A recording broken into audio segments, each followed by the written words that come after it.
இன்னைக்கு நம்ம கூட மதிப்புக்குரிய திருப்பதி ராஜன் சார் இருக்காரு, நிறுவனர் ராஜ் எக்ஸிம் எக்ஸ்போர்ட்ஸ்.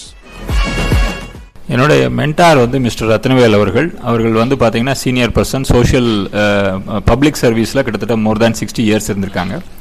ஸோ நம்மை சுற்றி இருக்கக்கூடிய சமுதாயத்தில் இருக்கக்கூடிய மக்களினுடைய வாழ்க்கையில் ஒரு பாசிட்டிவான இம்பேக்டை நம்ம கிரியேட் பண்ணணும்ப்பா அப்படின்னு அப்பப்போ பேசும்போது சொல்லுவார். அது என்னுடைய மனதில் ரொம்ப ஆழமான ஒரு தாக்கத்தை ஏற்படுத்திச்சு. ஸோ நம்ம சமுதாயத்தில் இருக்கக்கூடிய ஒவ்வொரு மனிதர்களுக்கும் ஏதோ ஒரு தேவை இருக்குது, அவங்களுக்கு சொல்லக்கூட தெரியாத அளவுக்கு கூட இருக்குது. அப்போது நம்ம அந்த சோசியல் அவங்களுடைய பெயின் பாயிண்ட்ஸை புரிஞ்சுக்கிட்டு அவங்களுக்கு ஏதோ ஒரு வகையில் ஒரு பாசிட்டிவான ஒரு விஷயத்தை கொடுப்பதன் மூலமாக அவங்க வாழ்க்கையில் ஒரு ஒளி ஏற்றக்கூடிய ஒரு சூழ்நிலையை உருவாக்கணும் அப்படிங்கிறத அவர் எனக்கு சொல்லி கொடுத்தாரு. அதைத்தான் நான் இப்போ வரைக்கும் ஃபாலோ பண்ணுறேன். அப்படி உருவானது தான் இந்த ஒளிரும் மதுரை திட்டம் கூட. சூப்பரா சொன்னீங்க சார். அண்ட் ஆல்சோ நான் உங்ககிட்ட இப்ப பேசும்போது அட்மையர் பண்ணது என்னன்னா, அந்த ஒரு 360 டிகிரி, அதாவது ப்ராப்ளம் கண்டுபிடிக்கிறீங்க, ப்ராசஸ் பாக்குறீங்க, சொல்யூஷன் என்ன கொண்டு போய் கொடுக்கலாம், அது எப்படி பெர்ஃபெக்டா இருக்கும் அப்படின்ற மாதிரியான விஷயங்களை யோசிக்கிறீங்க. இது எப்படி கிடைச்சிச்சு அப்படின்னு கேட்டிருந்தேன்.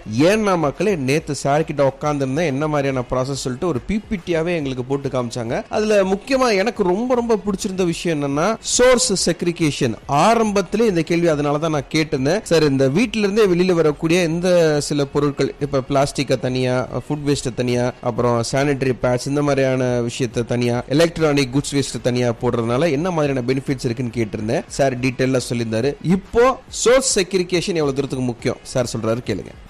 என்னுடைய அனுபவத்தில் எந்த ஒரு வேலையை செய்தாலும் தெளிவாக பண்ணணும்னு நான் நினைக்கிறேன். அந்த மாதிரி தெளிவாக பண்ணால் மட்டும்தான் ஜெயிக்க முடியும் அப்படிங்கிறது என்னுடைய அனுபவம். நாங்கள் எக்ஸ்போர்ட் ட்ரேட்லையுமே அப்படி தான் ஆரம்பிக்கிறப்போ சின்னதாக ஆரம்பித்தாலும் அதை பெரிய லெவலில் பண்ணி இப்போ 120 நாடுகளுக்கு நாங்கள் எக்ஸ்போர்ட் பண்ணிக்கிட்டு இருக்கோம். அப்படிங்கிறப்போ எல்லாமே எந்த ஒரு நுணுக்கமான விஷயத்தையும் கவனம் செலுத்தும் போதில் தான் அதில் சக்ஸஸ் பண்ண முடியுங்கிறது. ஸோ அதே மாதிரி தான் இந்த வேஸ்ட் மேனேஜ்மெண்ட்டில் solid waste management scheme central government என்ன பண்ணுறாங்க, அதை நம்ம பகுதியில் கொண்டு வரணும் அப்படிங்கிற ஒரு இனிஷியேட்டிவாக கூர்ந்து கவனித்து அதில் இருக்கக்கூடிய நுவான்சஸ் எல்லாம் ஃபாலோ பண்ண ஆரம்பித்த உடனே எனக்கு பல விஷயங்களில் தெளிவு கிடைச்சிச்சு. அதில் சோர்ஸ் செக்ரிகேஷனுங்கிறது ஒரு முக்கியமான பாயிண்ட்டு.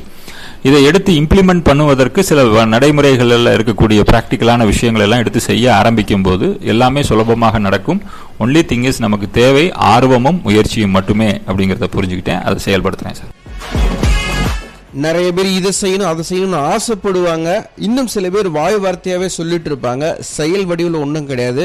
பட் இங்க பாத்தீங்கன்னா ஒரு 360 டிகிரியில மதுரையை அடுத்த கட்டத்துக்கு எப்படி எடுத்துட்டு போறது, தூங்கா நகரத்தை தூய்மை நகரமா எப்படி மாத்துறது அப்படின்ற முயற்சியில் இருக்கக்கூடிய திருப்பதி ராஜன் சாருக்கு மிகப்பெரிய சல்யூட்டோட தொடர்ந்து பேசலாம். சிட்டிசன் விருதுகள் 2026 எங்கேயும் போகாம தொடர்ந்து கேளுங்க மக்கள். FM Radio City 91.9 radio Shri Jackson Durai பேசிட்டு இருக்கிறேன்.